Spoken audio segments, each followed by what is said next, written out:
영남권의 투표율이 좀 상대적으로 좀 저조한 모양인 것 같습니다. 그러니까 지금 사전 투표율이 상대적으로 낮았는데 본 투표율이 이걸 끌어올릴 거다라는 전망도 있었고, 한 오후 한두 시까지만 해도 대구 같은 경우에는 본 투표율이 제일 높다 이랬었거든요.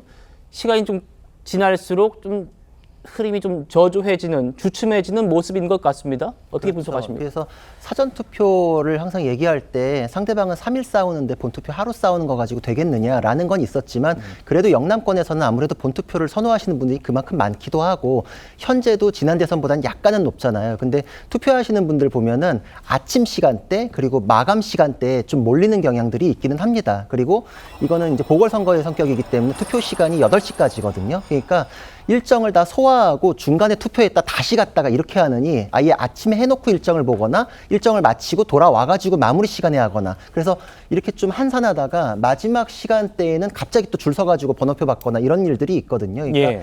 현재도 지난 대선보다는 약간은 높고, 그리고 마감 시간이 또 몇 시간, 2시간은 더 늘어나는 그런 효과가 있기 때문에 지난 대선보다는 그래도 높지 않을까 이렇게 예상을 하고 있습니다. 알겠습니다.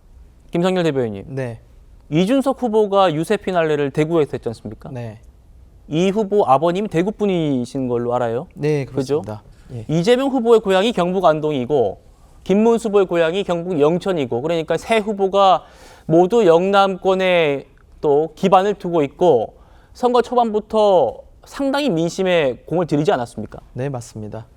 아무래도 이번 선거 자체가 이제 선거의 책임이라는 부분에 있어가지고 국민의힘이 어느 정도 있다는 것은 부정하지 못할 거예요.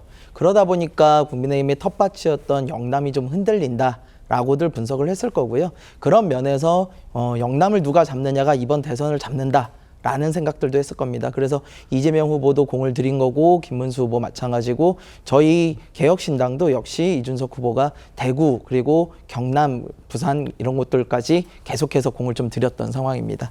근데 지금 사실 투표율이 지금 보면은 호남권은 거의 80%가 넘고 있는 상황이에요. 예. 오히려 민주당에서 80, 즉 80% 투표율에 80% 득표율이 나올 것 같은 상황이고요.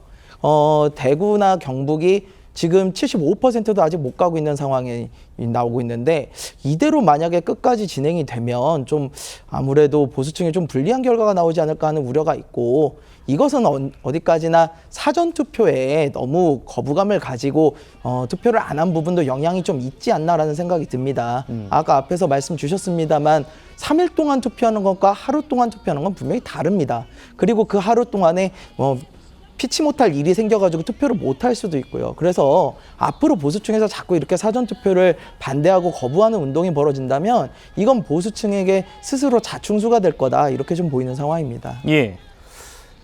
아직 3시간 정도 남아 있습니다. 전국에 투표를 하지 않으신 유권자분들은 꼭 자신의 소중한 권리를 행사하시면 좋겠습니다. 박근혜 전 대통령도요, 어제까지 부산, 울산, 진주 등 영남권을 돌면서 막판 보수 결집에 힘을 실었거든요. 만나보시겠습니다.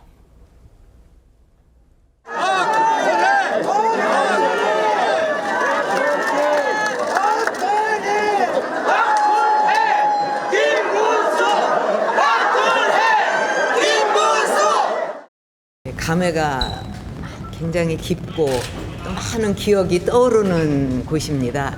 심리대숲, 거기 이렇게 그 산책했던 그 즐거운 추억도 있었고요. 정말 이 울산 땅에 아버지 발자국도 어마어마하게 많이 남아 있을 거다, 이제 그런 생각이 듭니다. 울산 시민 여러분들도 많이 고생을 하셨지만 또 아버지 생각도 많이 나고, 우리나라가 계속 앞으로 발전해 나가야 되지 않겠습니까? 그래서 이제 국민 여러분께서 현명하게 투표를 하실 거라고 생각합니다. 예, 전직 대통령들도 지금 본투표에 앞서서 특히 이제 박근혜 전 대통령이 대구에 사저가 있고, 또 이제 PK 지역을 또 돌면서 김문수 후보 지원에 나섰는데 아주 열심히 지지를 했습니다. 민주당 어떻게 보셨습니까?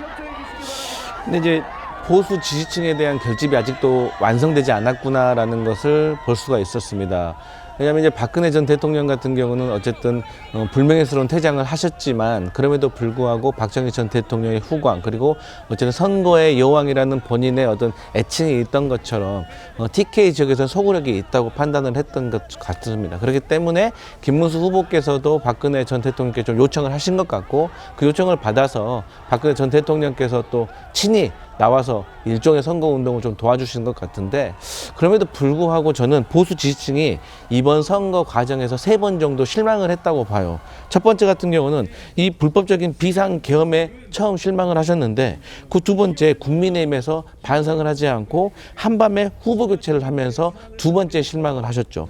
그리고 세 번째가 윤석열 전 대통령 때문에 생긴 재보궐선거인데 불구하고 윤석열 전 대통령께서 반성하지 않는 그런 태도를 보이시고 또 뭐 정광훈 목사와 관련된 집회에다가 메시지를 보내는 등 이런 것들이 김문수 후보를 위하는 선거 캠페인이 아니라 오히려 표를 떨어지게 했던 거 그래서 보수 지지자를 좀 실망시킨 것이 아닌가라고 평가를 할 수가 있을 것이고 그런 차원에서 어쨌든 선거 아직 투표 시간이 한 3시간 정도 남았기 때문에 예. 막판에 이제 한 6시 넘어서 그렇죠. 또 일을 마치고 집에 귀가하시는 길에 많이 투표를 또 하실 거라고 생각을 하거든요. 예. 그래서 저는 막판에 보수 결집도 분명히 있을 수 있기 때문에 끝까지 지켜볼 일이다 이렇게 생각합니다.